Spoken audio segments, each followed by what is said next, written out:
if I can bring everybody up here. Let's see. All right, how's everybody doing today? Doing good, thank you. Good. All right. Okay, so you can all see the slideshow without my crazy notes now, right? Yeah, Correct. and don't forget to introduce yourself and everything too. Okay. Oh, I will, absolutely. Okay, thank you. And let me change my view too, because right now you're staring at the side of my face. So let me change that. Okay, there we go. Perfect. All right. So I'm Brian Porter. I've been with the office with Gateway specifically since 2015, like around mid 2015. It was the first office I've joined. So that coincides with the beginning of my real estate career. So I've been going on 6 years at this point. So fairly new, to the industry, as compared to many out there. For those of you that don't know me, I have a history of paramedic. That's where I had the beginning of my career, and so I worked at that job for a very, very long time. And I actually still jump on an ambulance about once or twice a month, just to keep my foot in the door. And I actually really just enjoy it. So it's a lot of fun for me. So I'll be doing that at some point this weekend. So I do that a little bit now as well, but coming from that line of work into real estate was a huge, huge change for me. At real estate, I was kind of prepared in the sense that I was used to talking to every different type of person, and usually in fairly stressful situations. And so the just art of connecting and keeping calm I came in with, but outside of that, building a business, even how to operate a copier machine, I had no idea what I was doing. And so getting into it, I realized very early, the only way that I'm going to be successful in this business is if I am really just taking classes like this. And that's why I joined KW, because they had such great educational tools. And so I knew that if I were to not try and reinvent the wheel, and I were to do tried and true things and take those steps that other people have already taken, I'm going to be successful as well. And so that's exactly what I did. I took Ignite back in 2015. And then by 2016, I had completely replaced my paramedic income. And then it just grew from there. So that's a little bit about my background. And so as far as getting into the business, I was a big door knocker. So those of you that have only been in the business since around the start of COVID or later may not know that about me, but that's kind of what I'm known for around the office, is the door knocking guy. I was knocking on, 15 to 20,000 doors a year to add people to my database. And so, this class is great because it's forcing you to talk to 10 people every day and send out those letters and make those connections, add 10 new people to your database and put them on plans. If you do those things, there's absolutely no way that you're not going to be successful over time. And I know that the last year has been a little bit crazy, and so it's been a little all over the place. But those actions, if you're taking them, they're going to start to work out here very, very quickly. So that's enough about me. I'm going to jump in. We're going to talk about negotiations today. And I want to make sure that if there's anything that anyone came in, let me grab a pen, with anything specific that they wanted to talk about as far as negotiations today. Does anybody have anything that they really want to cover? Well, just me personally, I understand that understanding the contracts is very powerful, and knowing exactly when I can, counter, or I guess my question or my comment is often I don't know exactly, how to negotiate, I guess. Right. Yeah. As far as we're going to talk about a few different tactics and things like that. At the end of the day, I like to think about negotiations as what can I do to make sure that all parties remain as happy as possible, while still protecting my client and making sure that everyone is heard. And so it's essentially just a win-win. And so if you're always looking for solutions, you're not just listening to the listing agent tell you something. If you're representing the buyer and say, okay, well, I know that's what they want, but this is what my client wants. It needs to be something more like, okay, I hear you. Let me see if there's any way that we can work around that. Or, I wish that we could work around that one. Unfortunately, that's just not going to be possible for my client, but we can do this. And so it's trying to find those win-wins, that give and take, to make sure that everybody's happy. And that's just so important throughout every step of this process. And we'll talk a little bit about that for sure. Anything else? Any specific things you want to talk about today? I'm just curious about how important, I guess, offering, various services or perks to a deal are, or is it really just a price point issue for the most part?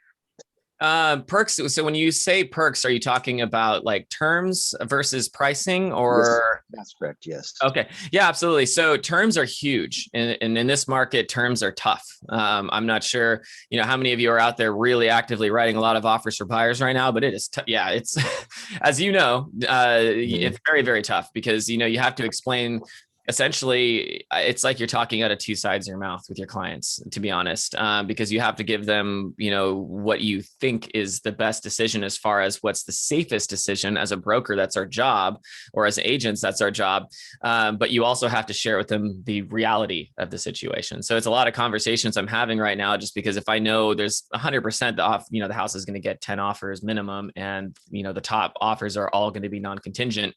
Even if I am the highest offer by a little bit, there's a good chance we're not going to get that property because of our contingencies. And so it's one of those conversations that I have with my buyer where it's, I have to tell you that I always let my buyers know it's a good idea to get your own inspections and it's in this and that. But however, I also need to share with you the reality of the situation. And this is what you're probably going to be up against. And if you've had a recent listing, that helps even more. Or if you can talk to somebody, in the office and get their, how did their listing go in the same area or whatever, then you can show them as well. Because I create an Excel spreadsheet for all of my sellers when I'm going over multiple offer situations, and I'll save those to give it to my buyer. So I say, hey, this is an offer situation that I just had in that same area last week. Just wanted you to know, here's the reality of the situation. They can look through and be like, okay, non-contingent, non-contingent, non-contingent, non-contingent, way over asking. And then they'd start to think, okay, I need to, so I don't want to ever tell somebody to do something that they're not comfortable with. And I do want to protect them. And if there aren't good inspections and things like that, I would absolutely encourage them not to, but they also have to come, to their own conclusion as far as their risk tolerance based on their current circumstances and what they're willing to do to compete. But yeah, terms are huge right now. Dennis, I see your hand up. Yeah, I was going to ask about terms. How do you handle, when sellers, I've dealt with this a few times already where they're wanting like rent backs, and, I let my clients know that it could be very risky because now you're a landlord, and, due to the circumstances of COVID, it can be a sticky situation perhaps. Right. It can be. I would definitely say if you have concerns about lease after sale, things like that, maybe talk to Laura, because I know that we have some attorney. Every week they have like a topic with our, retained attorney. And she definitely sent us things on, the pros and the cons of some of those contracts. So there might be something that she can send you on that. And then I think maybe if the next time Mike has one of those purchase agreement classes where he goes over every line of that contract, that would be a great thing to go over with him, because he can give you some stories, because he's seen a lot from even being the president of the association for a while. So he's seen a lot of stuff. Okay. So, as far as that's concerned, I like to keep it to, if I can, I'll go over this a little bit later. There are two different types of seller in possession after sales. One is more of an actual landlord versus tenant agreement, and that would be if it was 30 days or longer. And so that would be a different 5-page form. It's called the residential lease after sale agreement. And that one sets up more of an actual landlord tenant situation. It also has a chance to maybe not as easily get approved by the lender. So always need to check with them. Typically they will though. And then the other one is the seller in possession form, the SIP form, both car forms. That one's up to 29 days. And that one, I believe, from my understanding, is less risky, but definitely confirm with Mike, because that's more of a, you're allowing them to stay in the house for a little bit longer versus they're becoming a, tenant. Most of the time, the 29-day SIP form is totally okay. And a lot of times somebody will ask me for a 30-day, rent back, lease after sale, however they say it. I will even, check with them and say, hey, you know what, why don't we add, if you need the full 30 days, let's think about adding, one extra day to the close of escrow and then shortening that to 29 days, just so that we can stay out of this crazy, lease after sale type thing. And most agents, if they may not even know about those two differences, but when you say if we do this one day here, 29 days here, and we can stick with a 1-page, very simple document versus a 5-page lease agreement, most agents out there are going to be like, oh yeah, let's, because they don't want to, they've probably never even seen the other document. I have an SIP sign now. Yeah, exactly. Yeah. I see your hand up, William. Yeah, sorry about that. I just really had a question about what you were saying with regards to kind of analyzing, I guess, the deals that were actually made. So your process is not just to take a look at comps in terms of market price, but also what is actually happening with regards to negotiation on all those deals.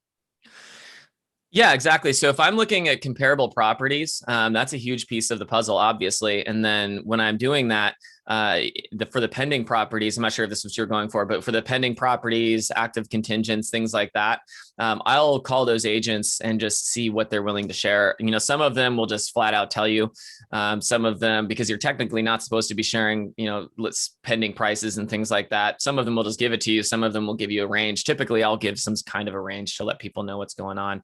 And as far as everything else, it's almost, my conversation, if you were to call me, is I'd say, hey, we went in this range. It was fully non-contingent. We had 12 offers, blah, blah, blah.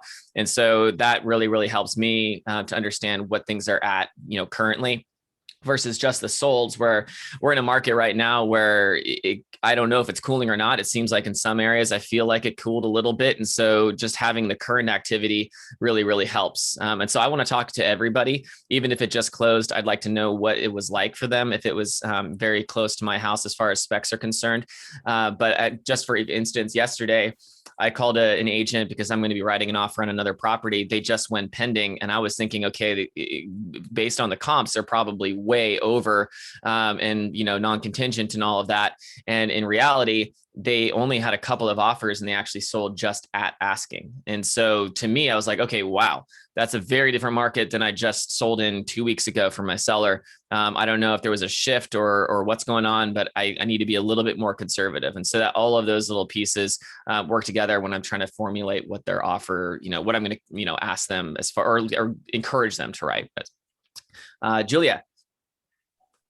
Hi, good morning. I just have a quick question. What role does the agent play when the appraiser comes out to appraise the property, when you're representing the buyer? Do you have any real conversations with the appraiser about the purchase price that you guys submitted? Does that play a role in anything? And is the appraiser even really open to talking to you? Yeah, it's very dependent on that appraiser. And so when I'm doing that, I'll typically connect with the seller and figure out, okay, were they wanting to meet the appraiser? Do they mind if I meet the appraiser? Sometimes I like to meet the appraiser because, if I know, especially if I know a lot about that area and the other agent may not, or I have some inside information as far as some of the other pending properties and things like that they're going to have to go out and look for, and I can just give it to them.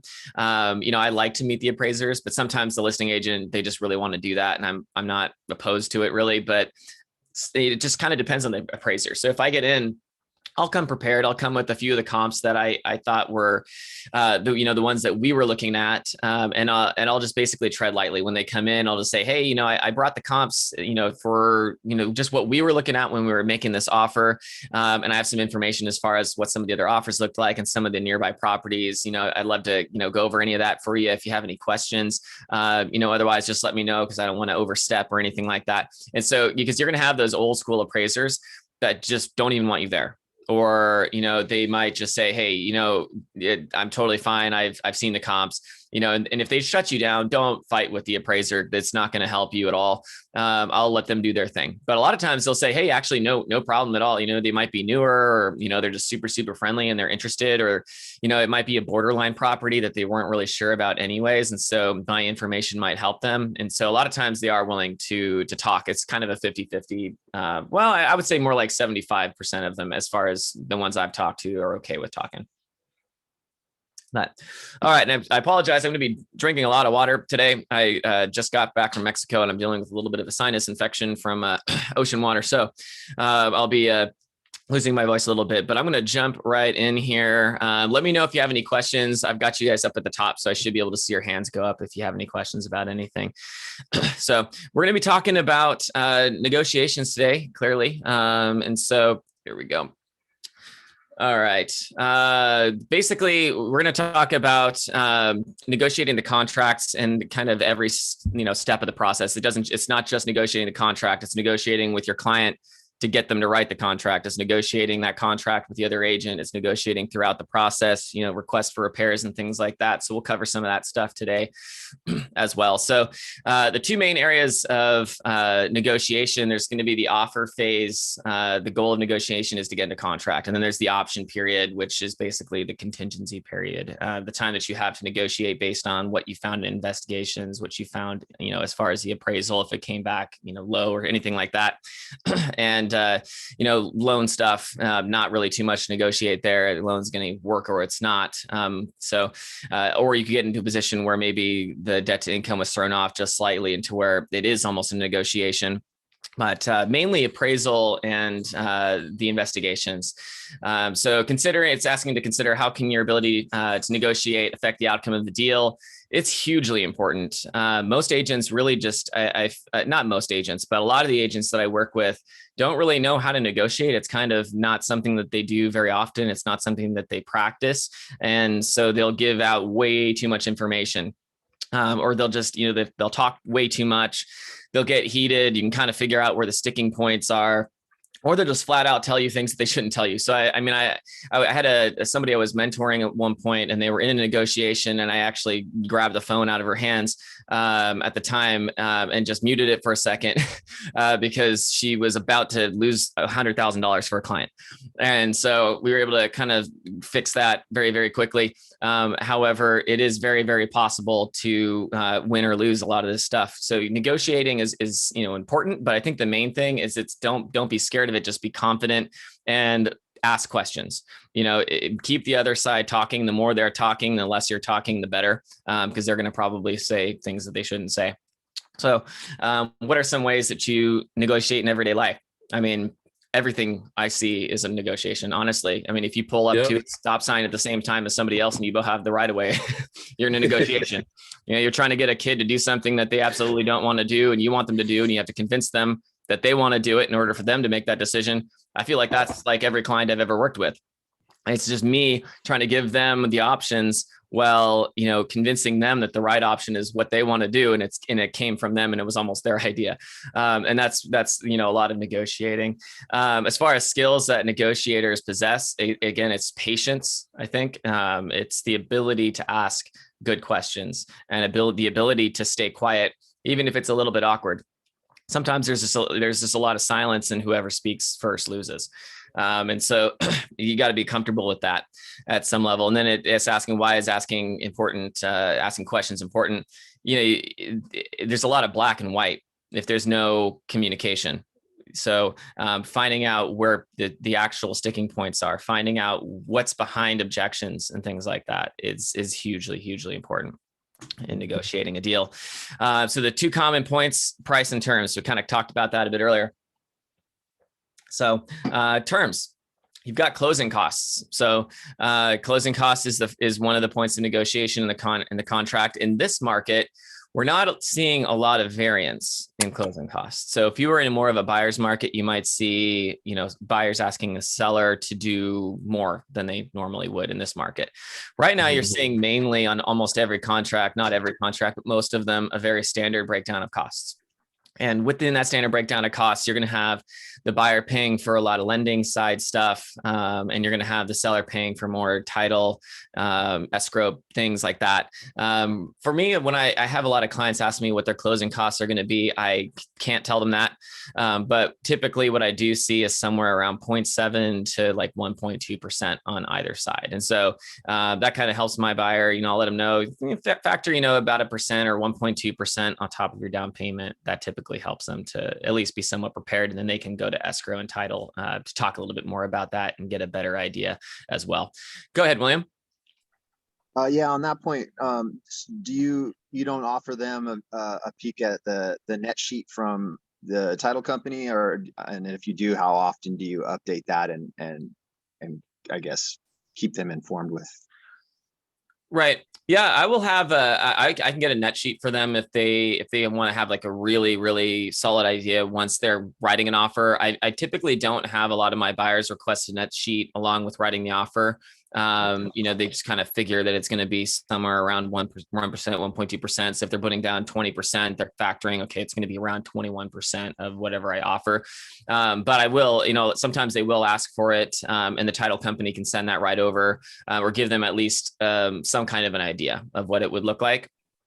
Based on just, they can estimate it at some level. Typically it's still going to come out to that like 1.2%. And then clearly, obviously, when I get into contract on something, I can get them a net sheet very, very quickly that way as well. From escrow. Yeah. So I will do that sometimes for sure. And then as far as the closing costs are concerned, if you ever have any questions about that, most title companies do have PDFs online that you can download, like all of them, like Chicago, Old Republic, First American, and you can download those, and it will tell you, is there a city transfer tax? Is there a county transfer tax? What is it? How is it split? Who pays for what? And all of that, who pays for escrow, title, things like that. And so you can typically get those answered very quickly. And if you ever have a question beyond that, or you can't see something, you can always call a local KW office and see if maybe the MCA can, track somebody down in the office to ask a question as well. But typically those can be answered based on that. But again, most of what I'm seeing, it's a pretty standard breakdown of costs across the board, even to the point to where most buyers are still asking the sellers to pay for the warranty, which, even in a market this hot, it's one of those things where sellers don't really care. So it's pretty standard at this point. Closing date, as far as closing date's concerned, you might have a seller that it's a vacant property, and they just want to get it sold as quickly as possible. And so if you can, if you talk to the lender and you can, see if you can reduce that time a bit, that's going to be really, really helpful. So, asking the lender, what's the minimum amount of days that we would need to close? And then working around that can help. But you also want to be in communication with the agent as well, because you can get into a position where you write an offer thinking, hey, they don't even live there. And so we just want to close really, really fast. And you don't ask that question. And you write the offer with like a 15-day close of escrow. And then you find out that actually, they're just out of town. They're going to be moving back, and they're going to be living there for a little bit. And they're in the process of buying another home, and they need more time. And so that 15-day close of escrow that sounded really, really good when you're writing the offer is actually not what the seller needs. And so communication is key. And then that's when you can get into things like seller in possession, residential lease after sale, things like that. If they need more time, one trick that a lot of people will use with a seller in possession form is, the buyer's first payment on their mortgage is not going to typically be due until after the end of the first month. Obviously, that's payment's going to come back to them at the end 30 years later. However, they're not going to be doubling up right off the bat. And so a lot of times buyers in this market, they will do like a free 29-day SIP, knowing that it's going to feel like they're not spending extra money. And then for the seller, it's kind of like increasing the price of the home a little bit. Go ahead, Dennis. I was going to ask, when you are reaching out to the selling agents, the listing agents, what type of questions do you ask them when you're, writing your offer? You say, hey, what is your seller looking for? What terms? Like, what questions are you asking? Yeah, absolutely. Actually, that's in here. So I'm gonna hold off on that one because we're gonna get there here in the next couple of slides. William?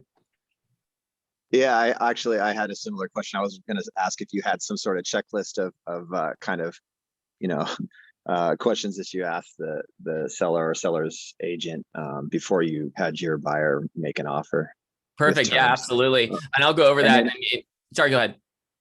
Sorry, and I almost forgot. I know you're in Santa Clara County, correct? Correct. So I know that each county has a different kind of, I guess, I don't want to say regulation, but they have written in the terms as far as like how the closing costs are split. Mm-hmm. Is that something that's just can't be negotiated, or can you use that as some extra term for leverage? You can. It's all negotiable. Everything is really. So you could put in like the buyer is willing to pay for some of the seller fees. I've seen that. I saw that on the last one I did actually a couple of weeks ago. And there was one buyer that was going to cover like the escrow and title fees or something like that. It was going to save my seller, I think, $5,000. And so, yeah, it makes the offer better. It's not done that much, and I don't think it makes that much of a difference. They didn't win. At the end of the day, the other offer was way higher and it was non-contingent, but it can help. It's just we're in one of those markets where homes are so expensive that those little kind of smaller fees are not as factored here, but it can help. Yeah, and it is definitely negotiable. All right. Okay. So conveyances, that's another point of negotiation with involving your terms. And that's basically just things you're asking them to leave with the home. And so if your buyer wants the refrigerator and the washer and dryer, that's the most common. And so they're going to get the stove and things like that for sure already. That's included with the home. Refrigerator and washer and dryer is typically something that's not. And so what I'll do when I'm asking questions for the seller is I'll just ask them if they know whether or not their client wants to keep those items. Typically they will, or they've already talked about it. If the seller wants to keep those items, a stove and a washer and dryer, you're looking at $3,000 to $4,000. And it's not necessarily or almost ever something that a buyer is willing to walk away because of or lose a house because of. And so I want to know that if I can already find out whether or not the seller plans to keep that, we won't write it into the contract. And I'll even remember to remind the agent when I'm presenting the offer that we didn't do that. So they know that we really are catering this offer to their client as much as we possibly can. But those conveyances are something else that you can look for. If there was, let's say there was $3,000 in section 1 work and the seller didn't want to do that section 1 work. And the buyer doesn't want to have to pay for it, but they also are planning to have to pay for refrigerator, washer and dryer, or something like that. They could write the refrigerator, washer and dryer into the contract and then offer to pay for the section 1 work. And a lot of sellers are going to see that as, okay, great, I don't have to do the work.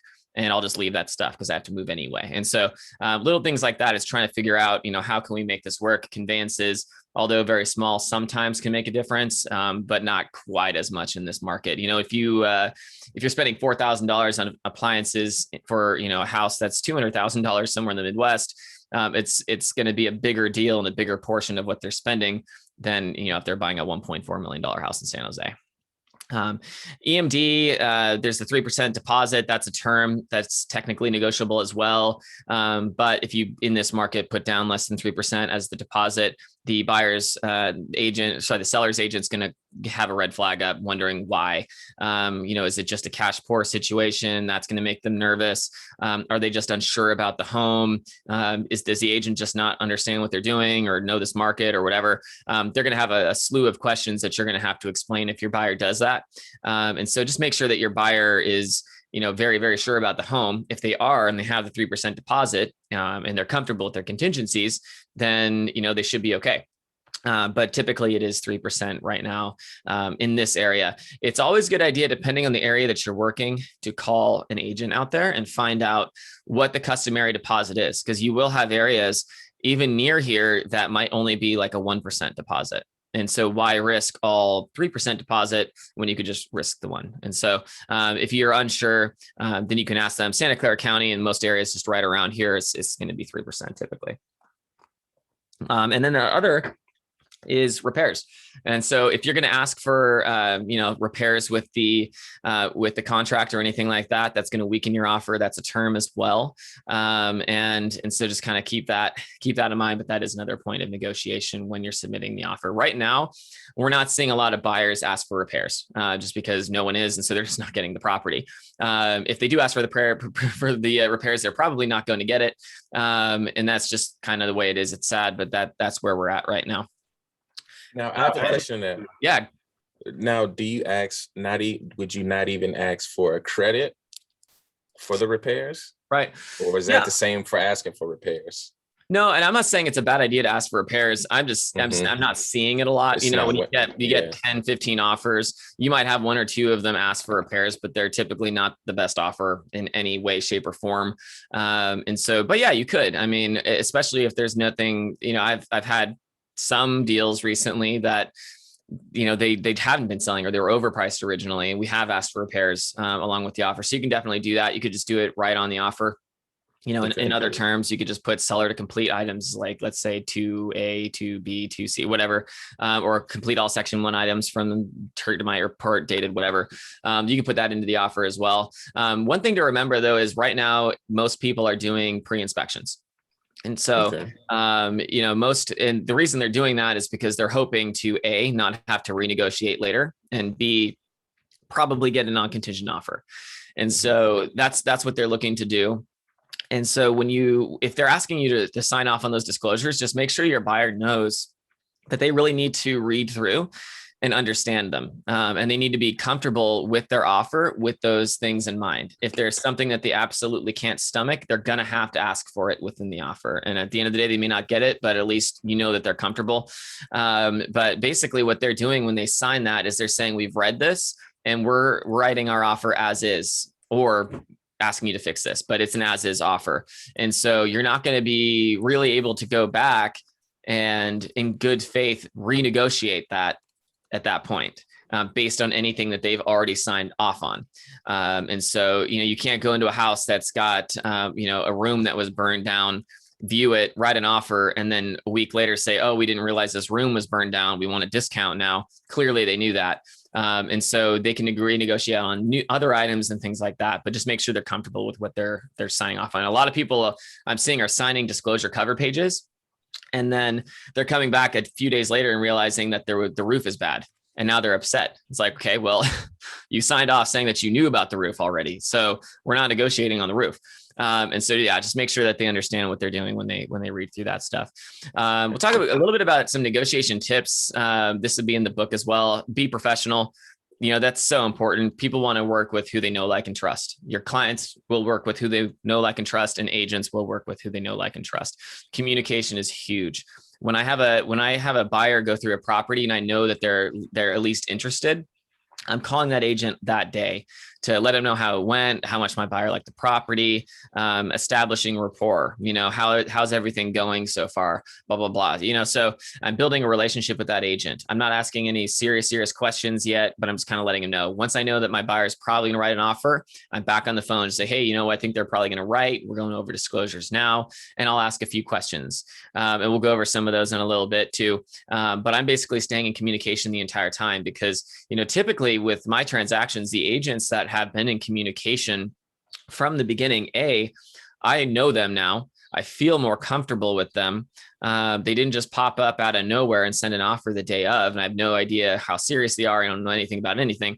And they typically have been there long enough to see how things have progressed. They've asked smart questions. And I've probably been pretty good about giving them, decent answers, knowing that I'm helping them craft an offer. Because at the end of the day, I want my client to get the best offer. So if I can point them in the correct direction, knowing that they probably have the best chance of closing also, they usually end up with the best offer also.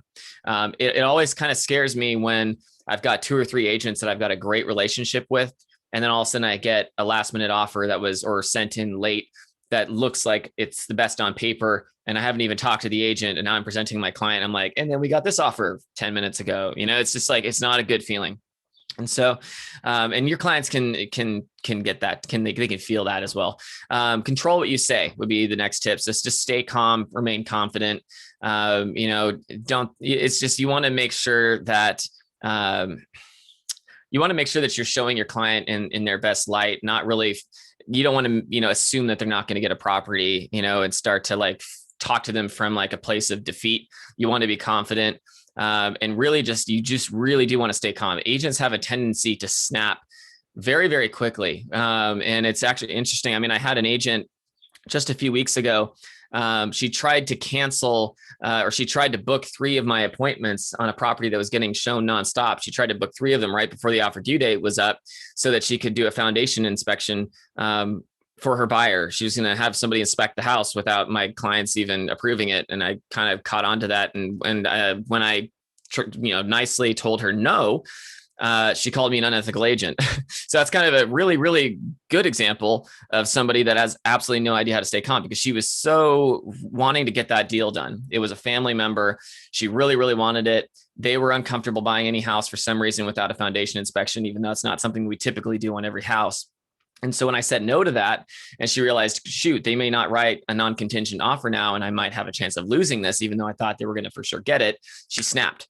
And that immediately, at the time, basically took her out of the running, because I was like, this is going to be a nightmare transaction if we can't even get along when you're supposed to be really wanting to get along at this point. So just be calm. The other agent may explode, but if you can just kind of hear them and then move on, that's going to be the best thing. Refer to motivation would be another tip. So, there's times that you need to have tough conversations with the seller and explain the pros and the cons, fighting certain aspects of the negotiation. So bringing them back to their motivation is huge. If they're trying to get to some other state to be with family or whatever, bring them back to that and just say, we've been on the market for a little while now. This is the offer that's in hand. I think that it's at least something that you should consider countering, so that we can get you to Texas in the time frame that you want to get there. I'd hate to see you pass up on this and not even counter it, and then 2 months later we don't have another offer. And now you're making mortgage payments on 2 different properties. So you're bringing them back to the motivation. Why are they doing what they are doing? Because people start to see red and they get tunnel vision, and then I've seen people almost blow up deals over $5,000 and $1.5 million sales. It's just crazy. Go ahead, Dennis. No, what I like to say is, how would you feel if tomorrow I told you this, someone else, won this offer, because, they were willing to go the extra $5,000, and they Right. generally say, well, I will feel bad. And I'll say, well, let's do the right thing, Right. No, I love that. Absolutely. That's a question I like to ask my buyer as well is, what price would you no longer kick yourself for if you lose this property and I have to tell you what it sold for tomorrow? If I tell, if they're at $1 million, if I call you tomorrow and I say, somebody got it at $1,025,000, are you going to be upset about that? Because if you're going to be upset about that, then the house is probably worth it to you. And I think that maybe we hit that number and you have a good chance of getting it. And so again, that's a great, I love that point. I use that similarly all the time. And then don't reveal too much. This is one of the big ones. So, again, a lot of agents, they don't do this a lot. And so if you are continually asking them good questions and then just waiting for them to keep talking, a lot of times they're nervous to negotiate. And so, you ask them a question and they'll just keep talking. And then when you don't immediately jump back in like they expect, they start clarifying and talking again. And that's when you start to get the real answers that you're looking for. And so just don't reveal too much, and selectively reveal and kind of understand who you can reveal things to and who you can't. So for instance, if I have somebody that, I know they're going to be a really strong offer and they're saying, well, if I write at $1,050,000, is that going to get the deal done? And I'll just let them know, I can't tell you, I'm not going to share specifically what the offers are right now. I can tell you they're really close. And we have gone well over $1 million at this point. We're definitely, so I'll be a little bit vague about it. And then have them, up themselves essentially. Or, I might have somebody where they're an all cash offer. They're like $50,000 off. They're non-contingent. Everything looks perfect. They are closing in 14 days. But again, they're like $50,000 off. At that point, I may just counter them back at an exact number. And so it's just understanding, when to reveal information and when not to reveal information, and don't reveal too much. Don't be too attached to the outcome. This one's big. If your clients start to feel like you want it more than they do, then you may not be working with them on the next offer if they're a buyer, or they may start to feel uncomfortable with you as a listing agent. And so you need to disconnect the idea of the commission. I know it's very, very difficult to not be adding commissions in your head all the time. Like, okay, this is going to be good. You just want to make sure that you're always looking out for your client. If it's not right for them, it's not right for them. And if you push them, not only will they may not want to work with you anymore, but you're not going to get any referrals from them down the road either. And so, I've actually told my clients not to write an offer on a property before, just because I knew that they were getting a little frustrated. They hadn't seen anything in a few weeks. Something popped up and I could tell that they they didn't love it. They walked through, and it wasn't that they didn't love it and they could see themselves living there. It was like, they were just like, I'm done. Let's just get into something. We'll figure it out later. And I remember just kind of getting to the points where like, they really don't like this house. And I told them, let's wait. Let's not write on this one. There's going to be something else that pops up. And literally 3 days later, the perfect house popped up and we were in contract over the weekend. So, if in that client has already been referring me multiple clients at this point, because I was the one agent. They couldn't imagine an agent really telling them not to buy a house, so if you want it more than they do, they're going to pick up on that very quickly. Okay, so it's going to talk about the 3 Ps of the negotiation. Let's jump into that. So first is to learn. Know your goal, have a clear goal of reaching a win-win. We kind of talked about that. That's so important. And that's important throughout every step of the process. So, I want them to, when we get into contract, I would like both sides to feel happy, because that's going to make the next step a lot easier, right? So you get to the next step and now you're in negotiations if they have an investigation contingency or whatever. And so if they were already really happy with the client and all that, and then you get to this step, they're going to be more likely to work with you on either side. Okay. So then you get to the next step, and you might get past all of that stuff. And then there's an appraisal issue, so you want to constantly have everybody, on good terms as much as you can, and make sure that you're giving and taking, as you can, so that you can go through these steps and not hit one where it's like, okay, well, we really, really won on that one, and then something worse happens and you have no legs to stand on because you just went crazy fighting over something that you may not have needed to. And so, every step, even through the end, making sure that you keep those relationships intact and keep everybody happy as possible. You're going to be less likely to have a buyer in a property to where every time something goes wrong, they're like, that seller screwed me. Now you're getting calls all the time.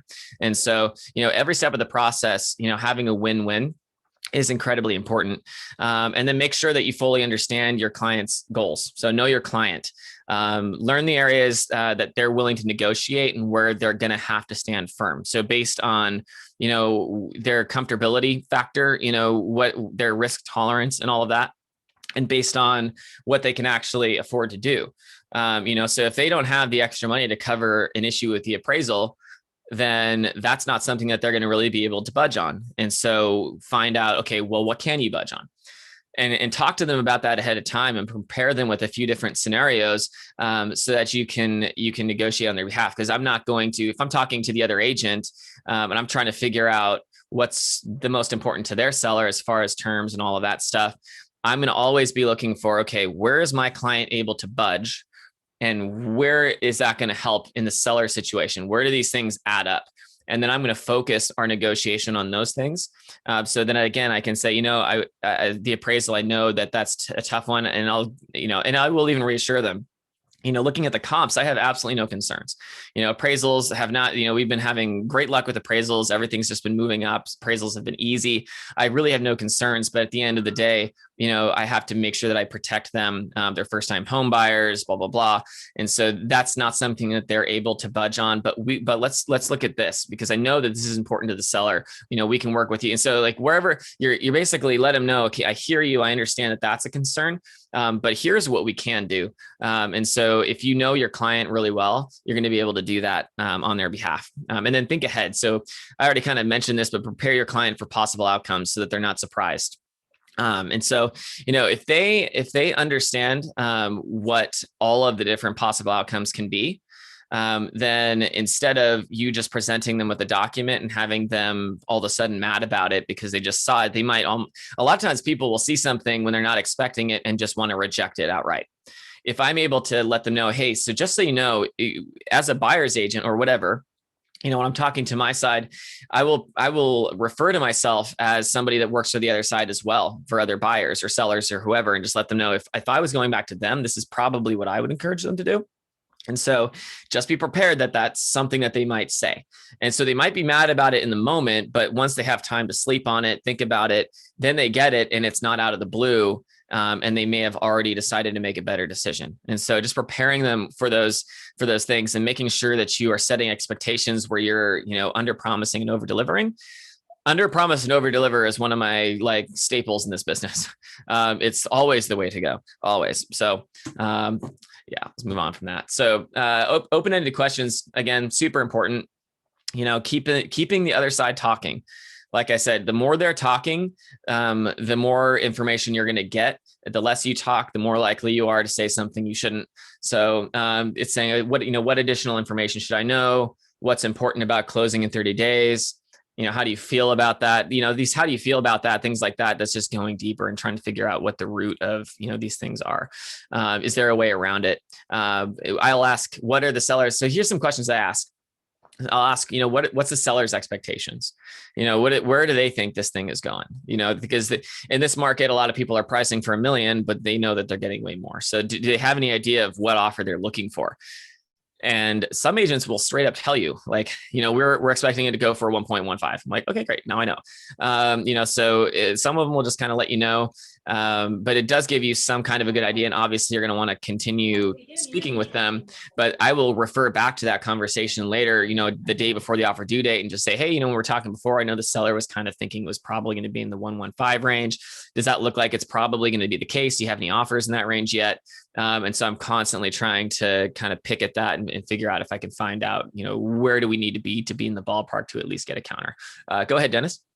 No, I was going to say, I had a situation like that in February where we were putting in an offer on a mobile, and I just asked the agent, I was like, hey, how many offers do you have? What's your client looking for? And he said, well, actually, we have a lowball offer.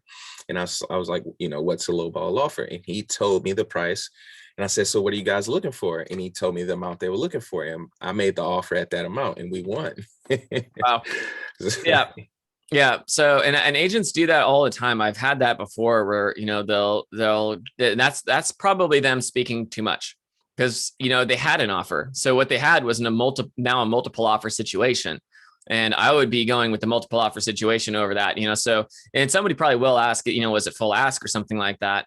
And, I'll be honest, and I'll let them know, it wasn't quite full ask, but it was a solid offer. So, let me know what your client can do. My seller's going to, keep considering this other one. That's more how I would respond because, if I give them a number, that's the number I'm going to get. I told somebody, this is actually a good example. I had one, we had listed it at 900,000. We had our first offer come in at 1,010,000. And so somebody was asking me like how many offers we had. I said, well, we've already got, we've got one, we've got probably more coming.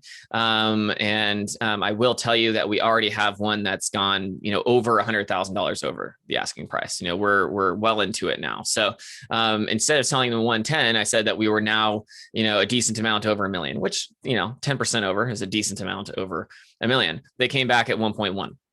So if I told them 1,010,000, or whatever, they probably would have come back at like 1,015,000, 1,020,000. That's what I would tell my client to do, make it a little bit better. Instead, I didn't tell them and they came back $90,000 over. So, just kind of selectively release information, but you always want to be honest.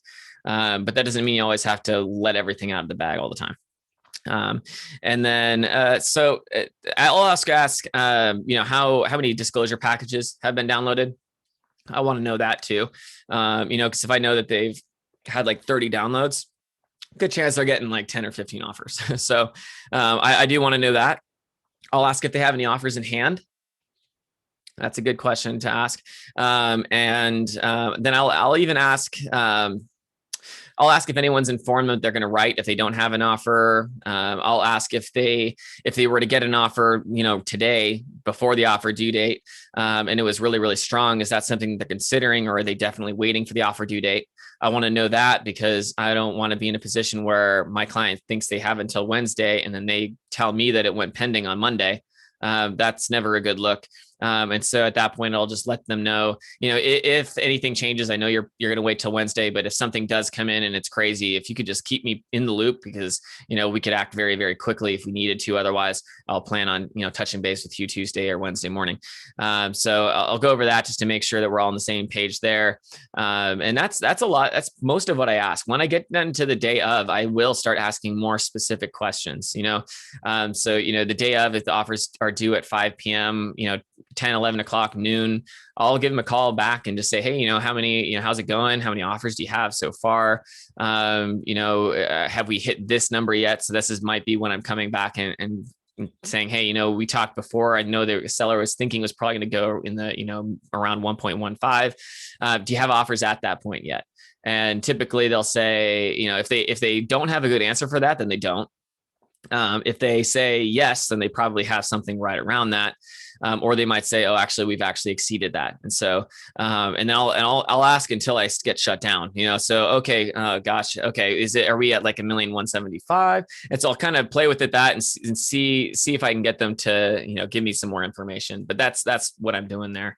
And that's most of the questions I ask, outside of what's important to the seller, going over what they really want to keep, things like that. Do they need a lease after sale, anything like that? Would a really fast close of escrow help if I know my buyer can do that? So yeah. Okay. So what would happen if it helps the buyer to truly consider different situations and how they would react? Already talked about that a little bit. And it's just, it's not never trying to scare them, but always just letting them know, hey, this is, and I always put myself in the position of the other agent so that they know the other agent's not a bad guy. If they like me, then I can just let them know, hey, if I was working for the other side, this is what I would be encouraging them to do. And so don't be surprised if you see that and kind of consider where you think you would, what kind of decision do you think you would make in that case? And let them start to think about it a little bit. And then I actually wrote down what you had mentioned earlier. I'll let them know what's the max price that you'd be willing to pay. Because this is very competitive, where that if I told you it went over that tomorrow, you'd be okay with it. You'd say, you know what, I did the best I could, and let them know, I'm not just going to obviously ask you to write at that price, but I think it's good, it's good to know, so that if they're asking me if there's room, I at least know I can come back to you and we can talk a little bit more about it. So it's just it's just a lot of preparing them at that point. And then more, okay, so ask questions to clarify and set clear expectations. There's a few scenarios. I'm not going to go over those today because it's going to just take way too much time to try and break up into groups and all that, but take a look at those and write some notes. How would you respond in some of those situations? There's one in there that the buyer is going to be writing an offer that's under the asking price because they have student loans and they're trying to figure out how to keep their payment at a certain level. There's a way to handle everything. If I have a buyer that says, well, I can't go up that high because that's going to put it like $300 a month over where I want to be, or where I'm going to feel comfortable. I might let them know, hey, what would be a good idea is maybe talk to a CPA. And go over what your tax benefits may be, and take a look at that, because sometimes you're going to get more of a tax break than you might think, and that might actually effectively make it feel like your payment is less than it actually is if you're going to be able to retain more of your taxes. So maybe talk, and so like little things like that to try and figure out how to get them to understand what they are and are not capable of. But take a look at those scenarios and kind of make some notes on those. Those are actually some really good ones in there. Alrighty, let's see here. Okay, so pay attention to verbal and non-verbal cues. This, I like to present offers in person when I can. This is a dying art. Almost no one does it anymore. And honestly, during COVID, really, we just haven't been able to. But if I can present an offer in person, especially if it's an agent that's been in the business for a long time, they really are going to react well to that. Sometimes they might just tell you, okay, absolutely not, I don't have time, blah, blah, blah, and don't push them to do it. But a lot of times they will actually be pleasantly surprised that you're willing to do that. Now, when I can present in person or at least over Zoom, I can sense when I'm telling them what the offer price is, whether or not it's good or bad. You can look at their eyes and say, okay, how are they reacting when I say the price? And again, you want to say all of these things confidently. You want to say all the terms confidently and not assume that's something. The second that you assume that one of your terms isn't going to work, and you don't present that confidently, if it was going to work, now it can't, because you've already told the other agent that that's not something that your buyer's expecting to actually get. And so be confident, especially when you're presenting in person, but watch the other side and see how they react to it. and then ask those same questions. Are we even in the ballpark? Like where are things at this point? Do you think that we would get at least a counter? So you can, if you know that it's not looking great, then you can start to ask these other questions to figure out, is there some way that I can go back and tweak something? What's the sticking point? All of that really helps when you're doing it in person, but at the very least, do it over the phone. Because you're going to get more information over the phone. If you send an offer to me for one of my listings and you don't ever call me, you're just not going to get the same kind of information that you would get if you were to pick up the phone and ask. And so the agents that call and ask, sometimes they will go back to their clients, and before we're even sending out counters, they're already countering themselves. And so make sure that you present at least over the phone. I like to have my whole email offer, everything formulated and set up so that once I hang up, I can just send it over to them. And so presenting in person or over the phone is important. Keep quiet once you present. So once you present it, you give them the whole rundown, the summary of the offer, and then just wait and see what they say. Some agents, it's funny, like I'll stay quiet on my side when a buyer's agent presents an offer, and I'll just kind of pause and sit there. And then all of a sudden they start to clarify. But honestly, like if this is an issue, I could probably work on it. And so all of a sudden they get silenced. They don't hear anything back, and they're already starting to clarify things in their offer that they're willing to tweak. And so don't be that person. Just present it and kind of stay quiet and wait for the other side to respond.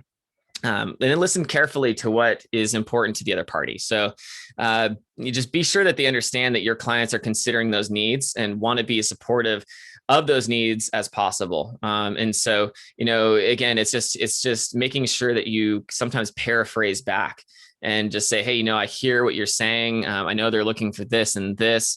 Here's what I think that we can do. We can work on this side, assuming you already know your client, and then reiterate. I hear this is important also. There's that one I can't really do too much with because of this, and this. And if you let them know, they would love to do that, but this is the reason that they can't. So you're bringing kind of personality to the offer, and so there's always if you don't do that, a lot of times what happens is the other side just feels like they're at battle, when in reality, there might be a really good reason that your buyer or your seller can't budge on that, that if explained to the other side, that side may not feel quite so attacked at that point.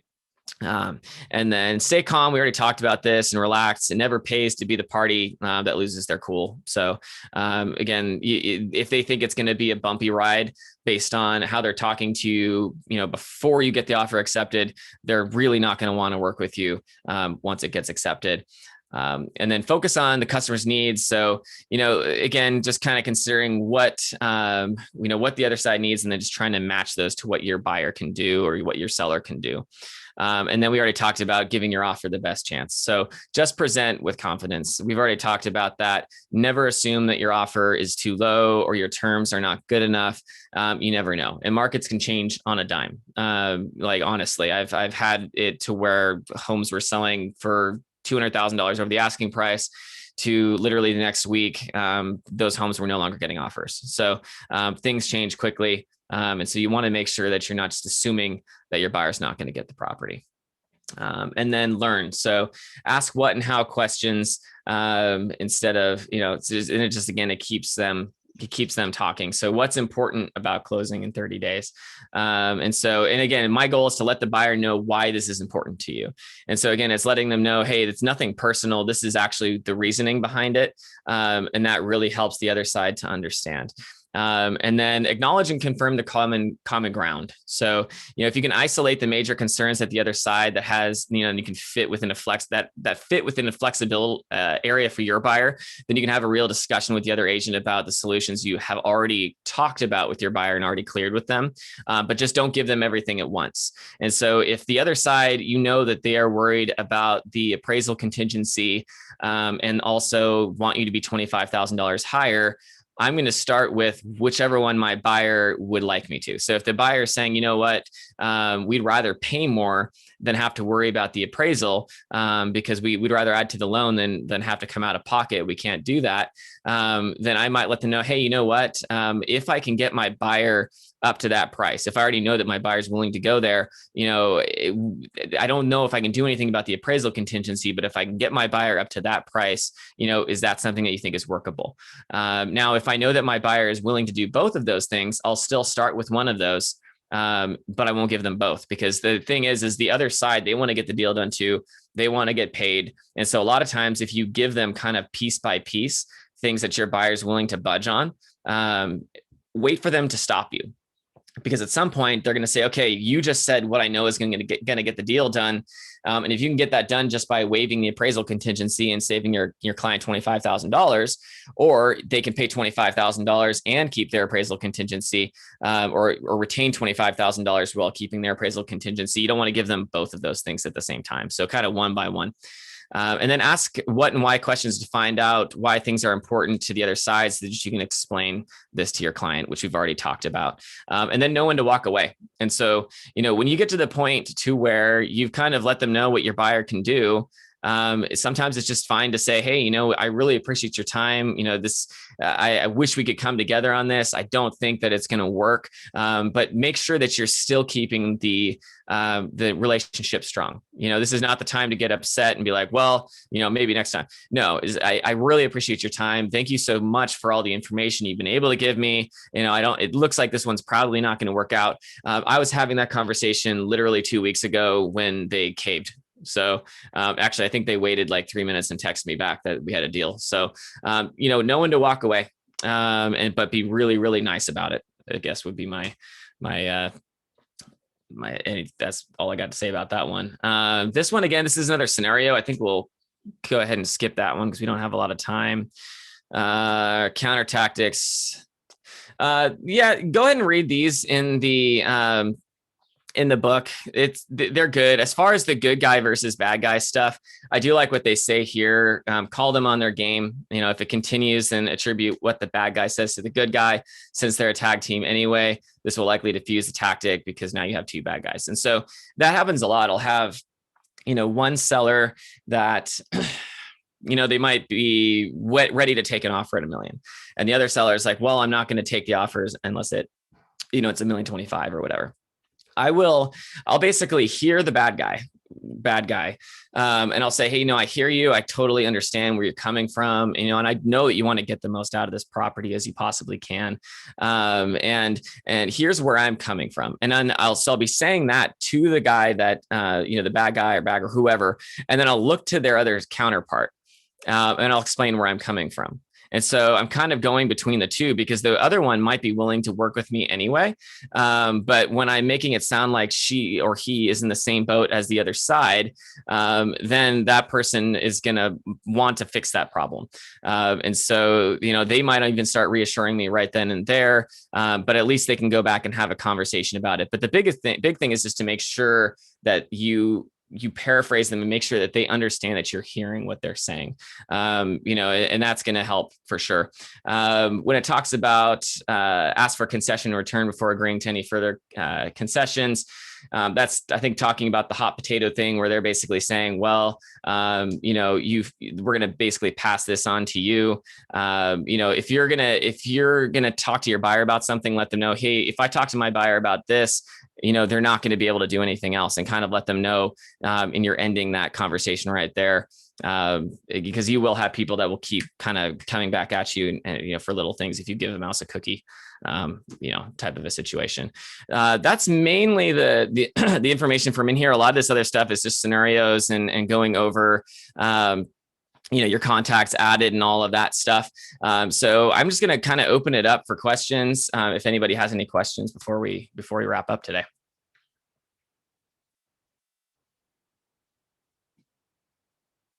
Any questions at all? I don't have any questions, but this was really helpful, Brian. Thank you. Oh, no worries. I appreciate that. Thank you very much. Thank you. Yeah, absolutely. Very good. Sorry, I have to leave now. I was committing myself to something else, 10 o'clock. Oh, no worries. Well, I appreciate you all being here. If anybody has any questions at all, feel free to reach out to me anytime. It's just my first name, last name @kw.com. So I'd love to help with anything that I can. Thank you, Brian. Thanks. No Covered problem. everything perfectly. Thank you so much. Thanks so much. Take care, everybody. Bye. Bye.